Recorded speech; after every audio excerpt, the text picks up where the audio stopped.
I got triggered out by a blueberry pie. I'm a bunny, I shouldn't have to go to work. Bunnies had to go to work, so now I am a squid. Also, to the person that commented, "Hi, I'm Bunny," shut up. Hi, I'm Bunny. This is not a meme.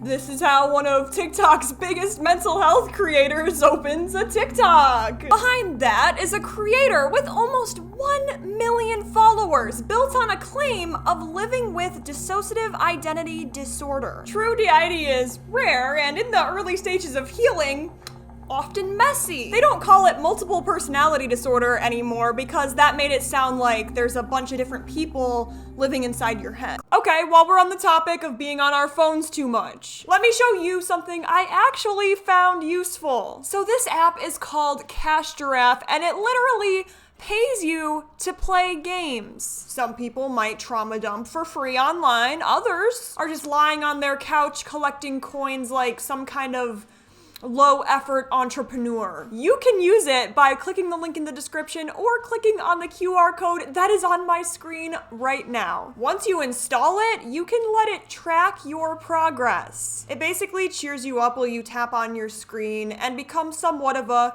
professional gamer. I just clicked on one of the random puzzle games it recommended, and I hit level 10 in like a couple minutes. And now I'm wondering if I'm secretly cracked or it's just super beginner friendly. Either way, I'm taking the win. Right now, I've got over 4,000 coins just sitting around ready to cash out. I'll actually put the cash out process on the screen right now so you can see how it actually works. This is me redeeming one of the offers, and it's not bad for something I did while half asleep. Then they give you a 3,999 coin bonus when you sign up. But just a heads up, it can vary based on location. Either way though, it's a free jump start. So yeah, if you'd like your phone addiction to feel less tragic, check out Cash Giraffe. Use the link below or scan this QR code to download it and start earning while you're already doing nothing. That's enough productivity today. What is our subject up to? Clinicians now say DID to stress what is really happening. We have one mind that is split by trauma, fragmented memories, and identity states, not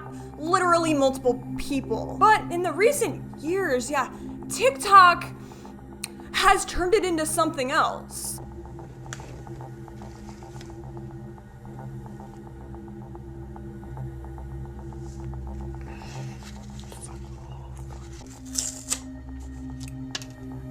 Guess the player.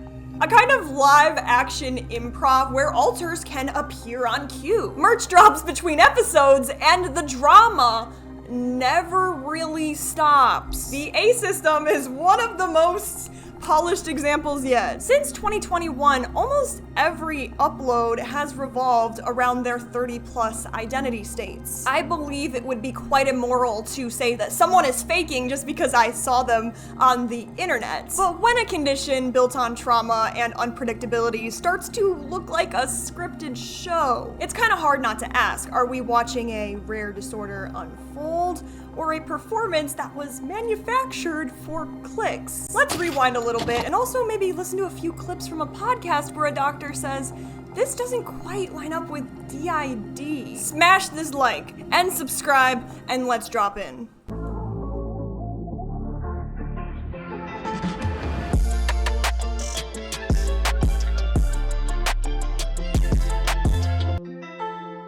So we have dissociative identity disorder, formerly known as multiple personality disorder. And we do not believe like in a core alter, but we have a core 5. It's me, Chris. There is Angel, who's been around since 4 or 5 or 6 years old. Art has been around since the very, very beginning.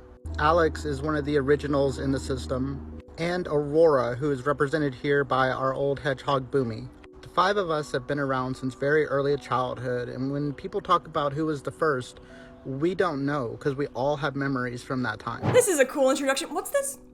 Every one of them remembers their earliest memories? Now, DID, I understand if TikTok may have made you think otherwise, is not a quirky personality trait. A large part of DID involves, what's this? Trauma-related symptoms, dissociation, and memory gaps. It's kind of like if I were locked in the room that I'm in right now, I wouldn't really necessarily know what a conversation happening on the other side of the house. I mean, I might thin walls, but you get what I mean? That's why this next part stands out. A perfectly organized 5-member core, all sharing the same memories, isn't exactly typical of DID. Specialists explain that some overlap of memory can develop during healing. Typically, different alters will remember different pieces of the past because why is it that DID exists in the first place? The way I guess I kind of explain it to myself is your brain when you were a kid, you were like, I actually cannot experience this or I might die. So I need to actually split off into someone else to carry that. So in the same way that we might treat like PTSD and not being like, oh my gosh, look at like whenever I have a PTSD related flashback, there is this bigger issue of TikTok. TikTok's algorithm notices what clips you can't stop watching, and oftentimes these overt camera ready versions rise faster. Meanwhile, the far more common covert presentation with quiet symptoms, years of private therapy, sometimes barely register on the platform, which has resulted in a skewed view of the disorder. And people watching the videos are like, hold on, like I'm watching it. Sometimes in my video, I'll dress gothic, and other videos, I'm not goth at all. I'd be like, hold on. That means I must have DID because my personality changes throughout the day. So we have the loudest, most theatrical presentations of DID dominating the media. Meanwhile, some with covert DID feel invisible. So what do you do when you're rapidly switching between different alternative states? Well, you're gonna pull out the TikTok camera, obviously. Hey everybody, it's Asher, the best alter. And about 5 minutes ago, we started rapid switching, so we're gonna make a switch log. It is 10:56 right now. Hi everybody, it's Art. It's 10:58. I got triggered out by a blueberry pie. We are very trigger sensitive right now. 10:56, Asher's like, all right, you guys, we're rapid switching, let's pull out the phone. Which I'm just saying, like, if you're doing this, it's not necessarily a bad thing because you want to know and communicate with different alters in the system, provided you've talked to your therapist. 2 minutes later, Art appears and he was like, you know what triggered me out? Blueberry pie. And the log keeps going with priceless timestamps. Hey everybody, it's Chris, and it is 11 a.m. and I got triggered out because I'm supposed to put out a video. I think that's why I got triggered out. I don't know usually why I get triggered out. The others know a lot about their triggers, I don't. Hey, it's Alex, it's 11:20. I got triggered out because we need to do the litter box, and that's one of my roles. But there's a thunderstorm coming, and I know that's gonna trigger Art out. Art loves thunderstorms. It's Chris, it's 11:26, and I guess we're cleaning the cat box. It's Asher, it's 11:26. I think Chris is trying to do the litter box, but I'm not sure. Dishes need done, so I'm gonna do those. I know we're supposed to film right now, but we're losing track of what each other's doing. That's not good. So with DID, is rapid switching like a costume change? Some clinicians describe it as an involuntary handoff between these different identity states. It can be set off through powerful emotional cues or sensory flashbacks to early childhood. During these episodes, people report dizziness, headaches, confusion, muscle tension, short gaps in awareness where one part of the mind takes over and the other shuts down. Even when some alters might share memories, sometimes called co-consciousness, there might be a little period of mental fog. It might not be as simple as, finishing the other alter's sentence. So pulling out a phone, recording smoothly, and narrating every detail might be less common. If you think about it, that would require internal communication in which you're like, hey, you guys, we're rapid switching right now, maybe due to a trauma response, but pull out the camera, which isn't out of the scope of possibilities. However, it'd be pretty cool if a system could let us in on like what therapies they did to lead them here. Hey everybody, it's Art. I got triggered out because this is happening and I love thunderstorms. Hey, it's Asher. It's 11:29. I don't know what triggered me out, but I'm just gonna do dishes. Awa. It's Alex, it's 11:30. We're supposed to be doing the cat box, but Asher started dishes. So I'm just gonna do dishes. Also, Art just told me to put music on. We ain't getting anything done today.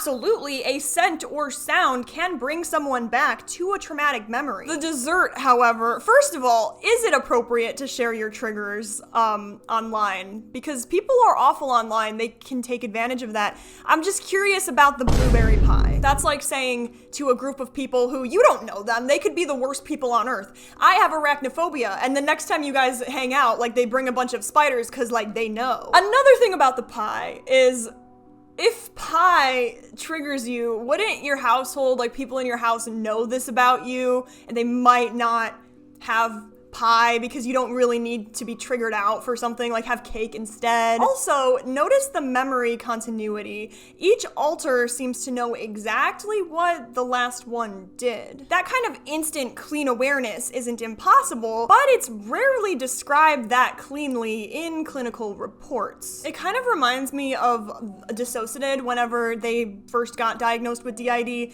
They later said, oh, this altar Mike was keeping us from going to therapy.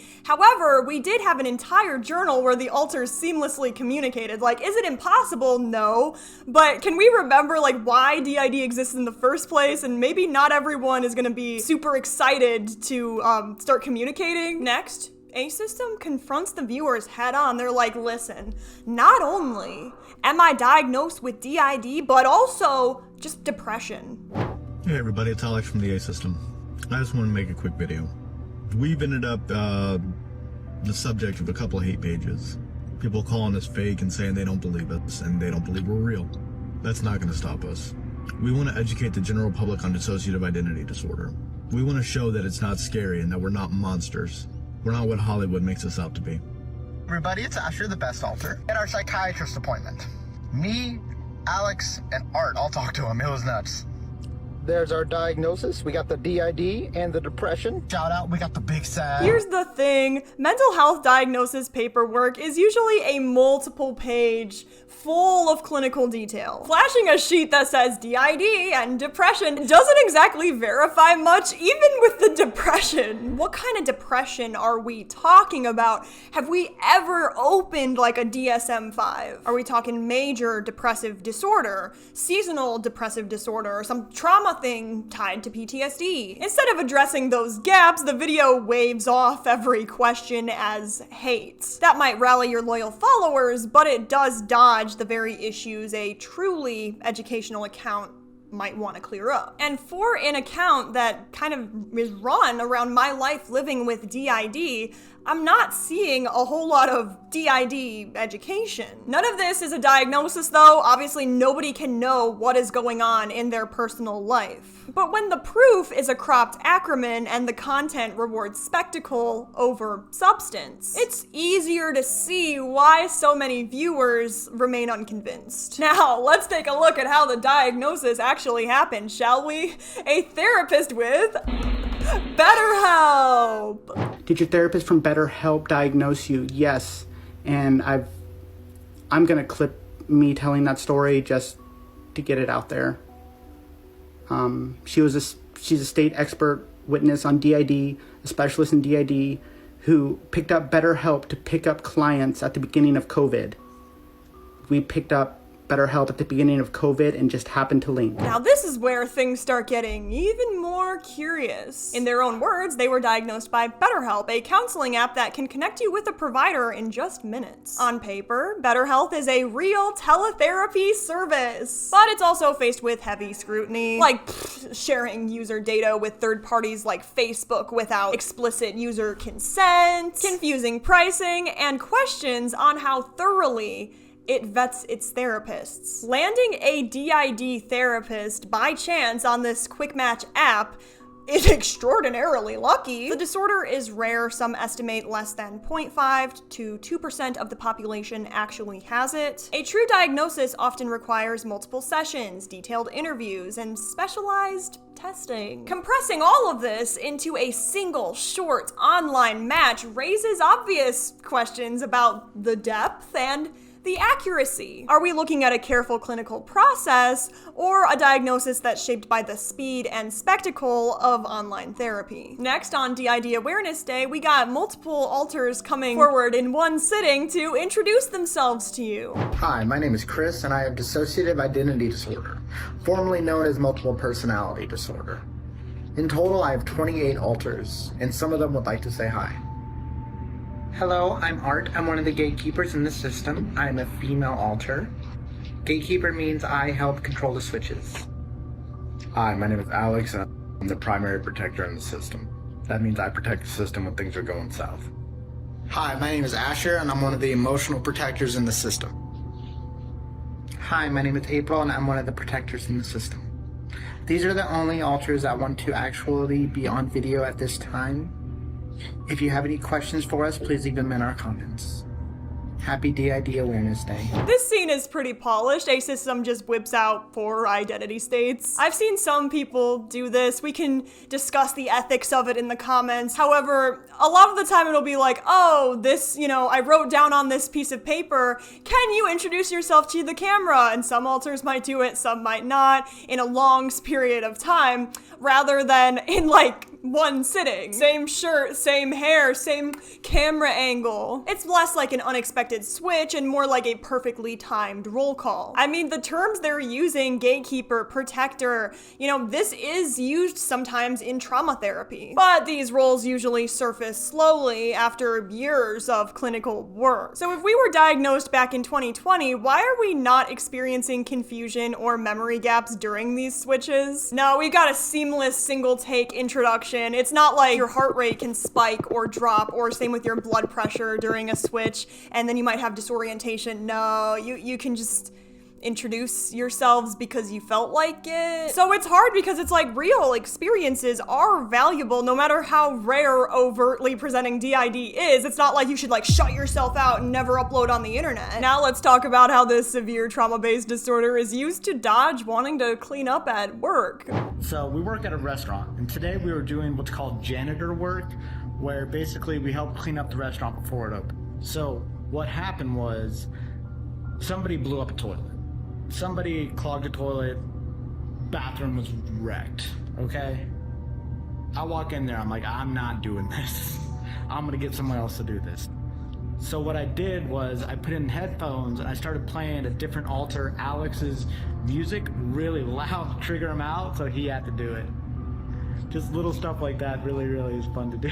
My question, first of all, would the other alter consent to this? You know what I mean? Like, system trust, I believe, is very important when it comes to whether you want final fusion or functional multiplicity. I'd personally be pissed as hell if like I don't have DID, but if I were like the alter who no one else cleans up, so I'm just gonna have to do it. In DID, a forced switch can happen. Like, I don't know, if you know that you're starting to get super triggered by something and you might want to trigger another alter out if you've talked about it with your therapist. Question for the audience: is it as simple as saying, I don't feel like cleaning up, I want this alter to do it? Hopefully they'll just switch in and know what's going on. There are some people who've said like, my therapist, or in therapy, my therapist might trigger an alter forward. It could help a specific part share memories and trauma processing, but that's more of a slow and consent-based treatment plan, not so much just kind of throwing the alter under the bus. And that's why this video feels so off. In real life, some people with DID describe switches as subtle and private,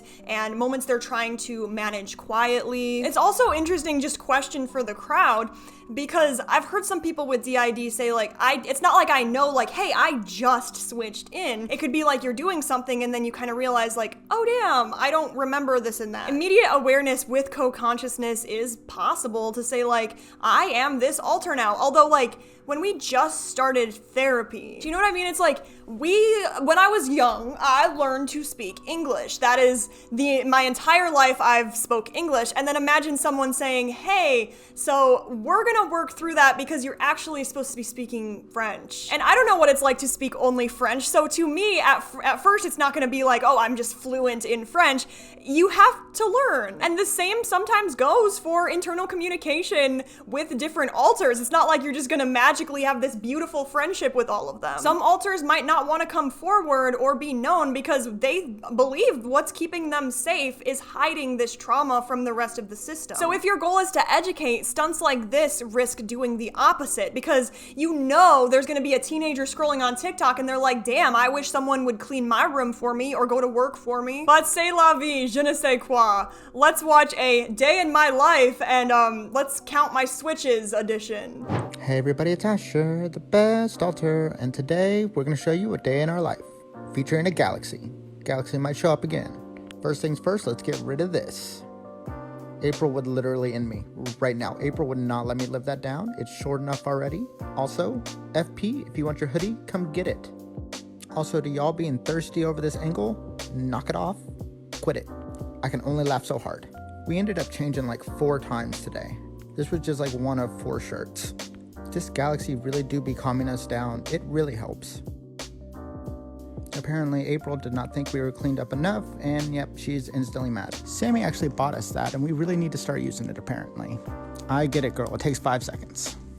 I think this was her thanking me for cleaning the kitchen. That girl does not clean anything, so that would be nice. And to any of the parents out there, you ever mess with your kids' parental controls and then you can't figure out what you did, so you have to figure out the parental controls? Anyways, here's a flower. Apparently we're just supposed to put it in water and it'll grow. Now, I'm not sure who took these videos. I'm gonna guess it was Aurora because that's Aurora's cat. That's Aurora. This was like after like 30 minutes, so this is really cool. Impressed. This is Chris. Chris with the animal tour. And if you've never had a hedgehog, this is what you get to see 90% of the day. It's in there somewhere. This is all they do.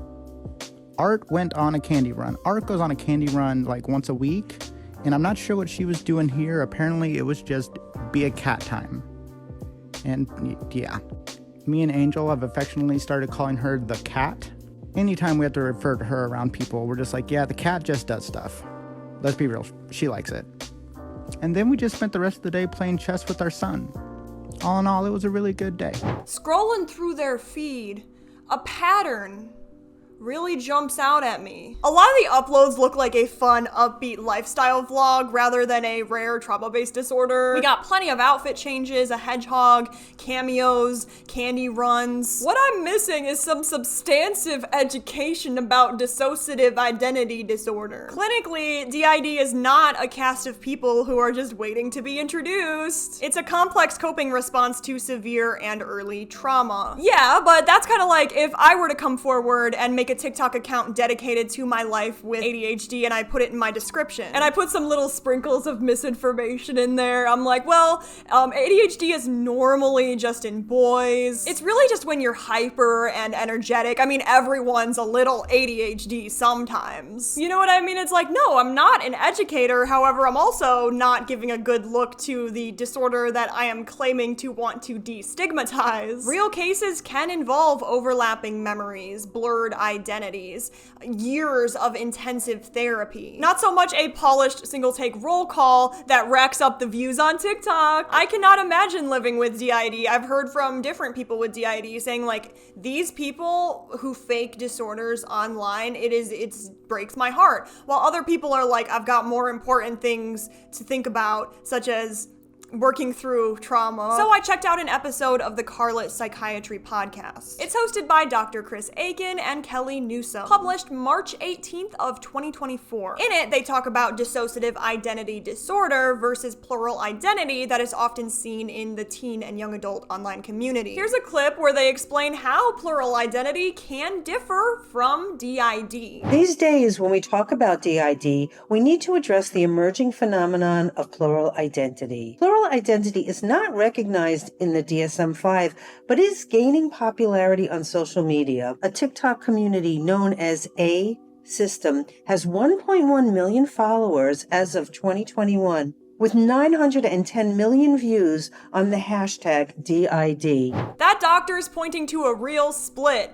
No pun intended, because of like the movie. God bless my attempt at jokes. They describe DID. And then plural identity, when you feel like you're multiple selves, but you don't meet the criteria for DID. And on TikTok, those are blurring together. There are hundreds of thousands of hashtag DID, and plenty of creators are here using it without a diagnosis. That mashup might get your clicks, but it does muddy the understanding of a serious disorder. This emergence of plural identity on social media platforms is driving a growing interest in the phenomenon. Some related research exists, particularly studies on what's called internal family systems therapy, IFST. The IFST model proposes that individuals, all of us, possess different internal parts or personalities. And we talk about this in everyday life. There's a part of me that's upset. There's a part of me that's also pretty happy about this. You know what I mean? So it could be like two different people the way IFST talks about it. Plural identity is when we call our inner parts system mates or head mates. Each are more or less aware of each other and they can decide who fronts. Whereas DID switches tend to be more trauma-driven, involuntary, and usually leave gaps in memory. Because the A system can just switch on command right out the gate after being diagnosed, that would equal more so plurality than DID. The doctor isn't like handing down a diagnosis, but it's kind of like a reality check. If everything we see is deliberate and remembered, it doesn't fit the clinical picture for dissociative identity disorder. And that matters because calling plural identity DID blurs a serious trauma-based condition with something that isn't even in the DSM-5 at all. In plural identity or multiplicity, the alters refer to themselves as headmates or system mates. They are co-conscious of each other and generally remember the events that occur during the day. This is different from DID, when memory gaps are present. Individuals who identify as plurals claim that they can consciously switch between headmates, where in DID, switching occurs in response to a traumatic event or stressor. I do also wonder if this can be categorized as an endogenic system, as in someone claiming to be multiple identities without trauma. But internal family systems therapy, just so you know, everyone has an internal family system. For example, if you say, I'm not gonna drink alcohol all week, and then you turn around and drink the alcohol, like you're kind of contradicting yourself, but that's not two different people in your head. You could argue that that is your firefighter inside your head. They are very reactive and urgent. How can I fix this now? It's actually a well-researched report that helps people integrate and understand their emotions. But, and this is the key, it's a therapeutic metaphor. Those parts aren't literally separate identities with their own separate memories. So I think what the podcast doctors are inferring is that people are mistaking this for actually having DID. And that's where solid therapy science and social media stories kind of start to fall apart. They're saying if everything this channel shows is accurate, conscious, on-demand switches, shared memory, no real amnesia, it does line up more with plurality than DID. Without ever saying, I don't think you have DID, they're just giving a professional reality check. They're pointing out that what's being presented online borrows language from therapy, but it still doesn't meet the clinical picture of DID. However, I also don't think that these people claiming to have DID, maybe some of them don't. I don't think that they're like these evil people who just want to spread all this disinformation. But if it were, I mean, they're getting gifts out of it. Hi everybody, it's your friendly female alter art. We just did our Amazon wish list. I know people have been asking for that, but we had to rapid switch to do it. We were rapid switching and we were all up front trying to talk at the same time for about an hour. When we try to do things like that, it can be very disorienting for the system. Hey everybody, it's April from the A System. I just wanted to jump on here and say thank you to everybody that has sent us something in a P.O. box. Our P.O. box has been full for like the last week. Got so many amazing things. I've got 3 wigs now that I can style and have it however I want. I've got makeup and makeup brushes so I can try out makeup. Art got cat ears and Asher got a t-shirt and Asher got a sign that says the best altar on it. Annie got some more t-shirts that she absolutely loves, and she also got a dress which she does wear. I know we didn't get to do the unboxing on here, but we're thinking about doing unboxings for our YouTube channel.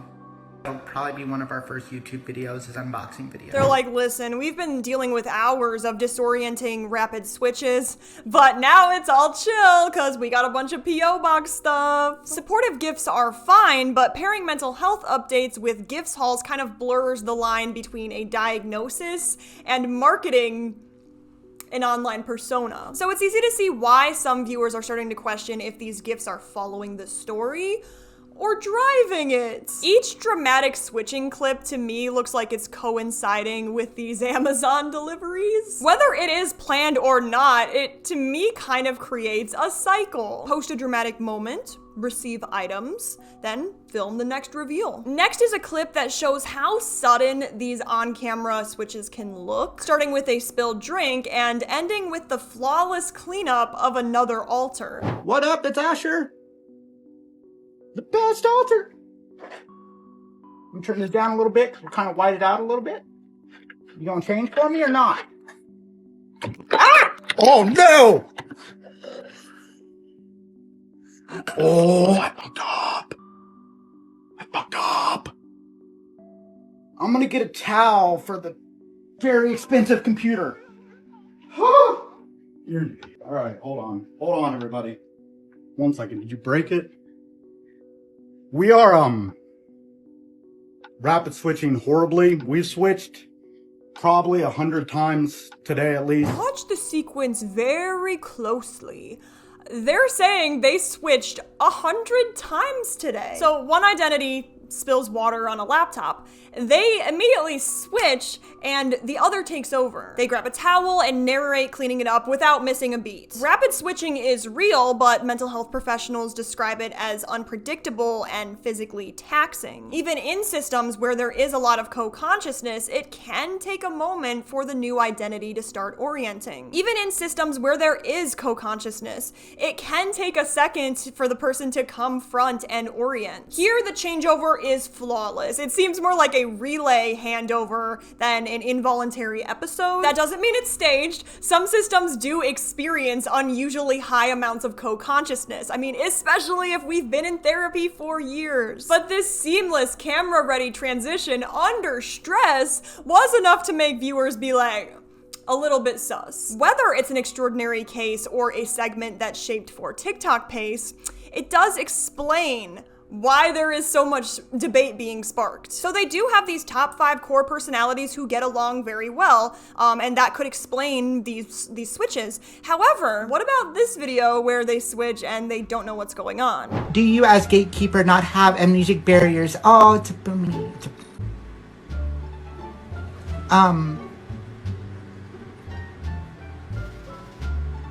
What was I talking about?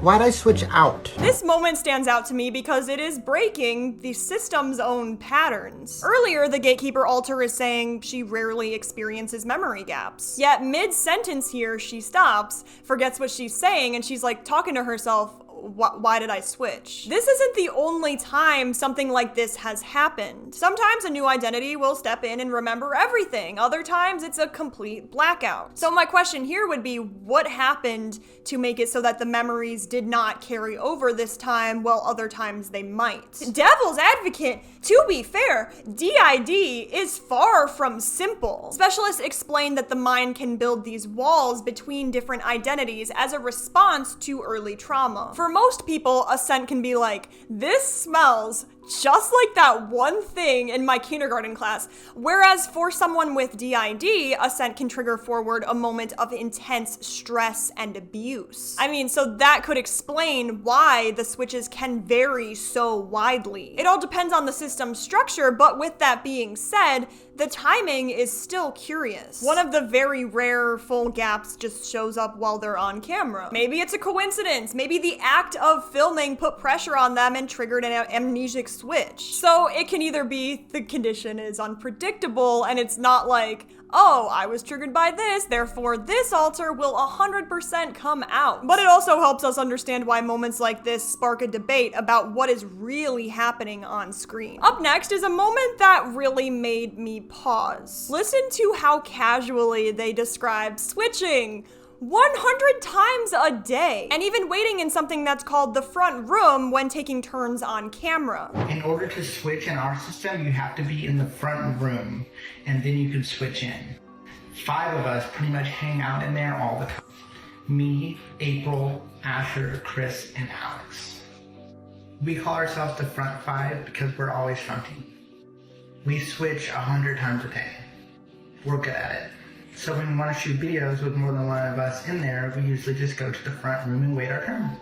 If y'all would like to see more switching videos, let us know in the comments. I mean, they are, in my opinion, making it sound kind of like switching is as easy as walking into a lounge and just grabbing a mic. Like there's just a waiting room in the brain and everyone hangs out there until it's time to turn on the camera. In clinical descriptions of DID, switches aren't exactly something you schedule. Some people with DID do describe an internal world, somewhere you go for parts to communicate. But some therapists stress it is a metaphor to explain your experience, not so much literally queuing up to go on camera. What makes us step back for a second is that A System is kind of bragging about having 100 switches a day. Not a handful of switches, not 10, not 20, but 100. If you have DID, I'd love to hear your perspective because that sounds like a very disorienting day. Clinically, switches like that would be exhausting. For a lot of people with DID, that might completely shred your daily routine, but A System seems to go through it seamlessly after just being diagnosed. I mean, I'm just,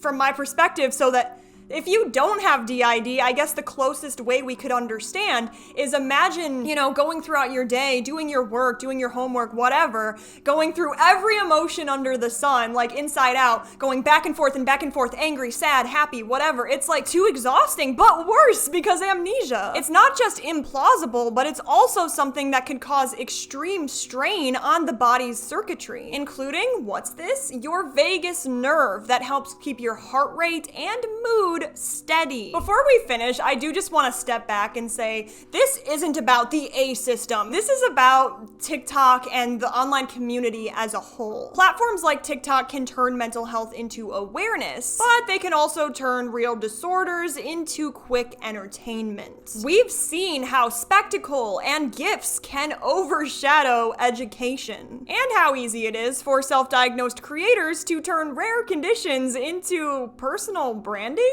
The results: genuine advocates are doubted, misinformation spreads, and young viewers start to think, no, this is what DID just looks like. And if you live with DID, I'm not telling you not to educate or to talk about it online. But it's also very important to build this rapport offline with qualified professionals. And for everyone watching, remember, curiosity is good, but blind trust is risky. If a story seems too convenient or perfectly packaged, hey, put your spectacles on. If this deep dive gave you any, I don't know, perspective, give the video a thumbs up, subscribe, and comment below a star emoji so that I know you made it to the end. I always check for those, but thank you so much for watching and for thinking critically with me today. Stay thoughtful and skeptical, and I'll see you in the next one. Love you guys, bye.